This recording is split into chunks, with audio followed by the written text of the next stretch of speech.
हनुमान चालीसा का जो अंत है ना, वो एक बहुत ही शक्तिशाली प्रार्थना से होता है। और इसकी जो आखिरी दो पंक्तियां हैं, अरे वो तो लाखों लोगों के दिलों में बसती हैं। एक बहुत ही खास जगह है उनकी। अब ये जो पंक्तियां हैं, क्या ये सिर्फ भगवान से आशीर्वाद मांगने का एक तरीका है, या फिर इनके अंदर कोई बहुत गहरा, कोई आध्यात्मिक बदलाव लाने वाला फॉर्मूला छुपा हुआ है? तो चलिए फिर तैयार हो जाइए।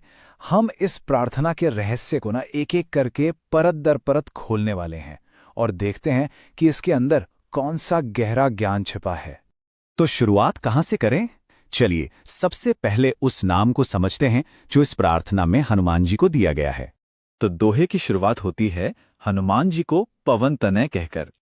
अब देखिए, इसका सीधा साधा मतलब तो यही है, पवन के पुत्र, यानी उनके पिता पवन देव या वायु देव का जिक्र हो रहा है यहां।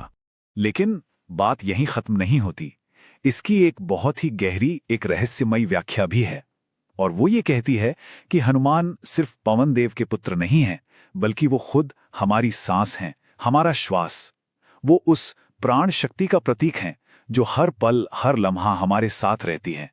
अच्छा, तो अगर हनुमान हमारी सांस है, हमारा प्राण है, तो फिर दोहे का अगला हिस्सा क्या कहता है?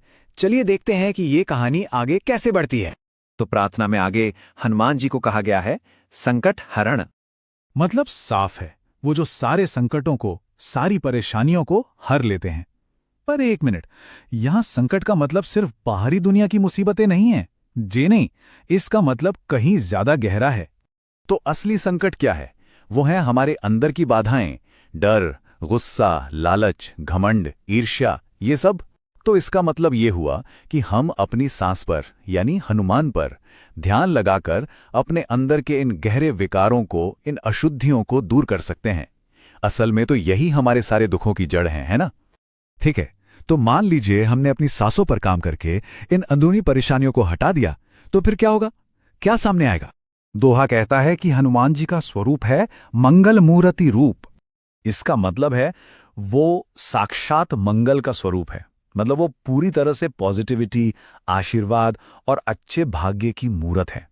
और यही तो सबसे कमाल की बात है। ये हमें ये सिखाता है कि जैसे ही हम अपने अंदर की बाधाओं को, उस गंदगी को साफ करते हैं ना, तो हमारा खुद का असली मंगलमय दिव्य स्वरूप बिल्कुल हनुमान जी की तरह ही चमक उठता है। चलिए अब इस प्रार्थना के आखिरी हिस्से पर आते हैं। ये पूरी प्रक्रिया का आप कह सकते हैं क्लाइमैक्स है। प्रार्थना है राम लखन सीता सहित हृदय बसहु सुरभूप। यानी हे देवों के राजा, आप श्री राम, लक्ष्मण और माता सीता के साथ मेरे दिल में बस जाइए। अब ये सिर्फ देवताओं को बुलाने की एक रिक्वेस्ट नहीं है। असल में ये एक न्योता है अपने ही अंदर उनके गुणों को, उनकी शक्तियों को जगाने का। इसकी जो आध्यात्मिक व्याख्या है वो बहुत खूबसूरत है। ये दिव्य परिवार दरअसल हमारी चेतना के अलग अलग हिस्सों का प्रतीक है। देखिए, राम है हमारी आत्मा, हमारा परम स्वरूप। सीता है हमारा मन और हमारी बुद्धि। और लक्ष्मण, वो है हमारी जागरूकता, हमारी विल पावर। तो आप सोचिए, जब हम इन सारे टुकड़ों को एक साथ जोड़कर देखते हैं, तो ये दोहा सिर्फ एक प्रार्थना नहीं रह जाता। ये तो एक पूरा का पूरा आध्यात्मिक अभ्यास बन जाता है, एक पूरा फॉर्मूला। तो मतलब क्या हुआ? ये दोहा सिर्फ एक गुजारिश नहीं है। नहीं, ये तो एक स्टेप बाय स्टेप गाइड है। एक ऐसी गाइड जो हमें सिखाती है कि अपनी सांस का इस्तेमाल करके कैसे अपने मन को, अपने हृदय को साफ किया जाए और अपनी सबसे ऊंची क्षमता तक कैसे पहुंचा जाए। तो आखिर में सवाल यही है, अगर हमारी सांस ही हमारे दिल को साफ करने की चाबी है, तो सोचिए ये हमारे अंदर कौन कौन से दरवाजे खोल सकती है।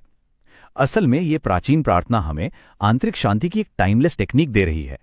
ये हमारी अपनी सांस को ही वो चाबी बना देती है, जिससे हमारे दिल के अंदर जो दिव्य मंदिर है ना,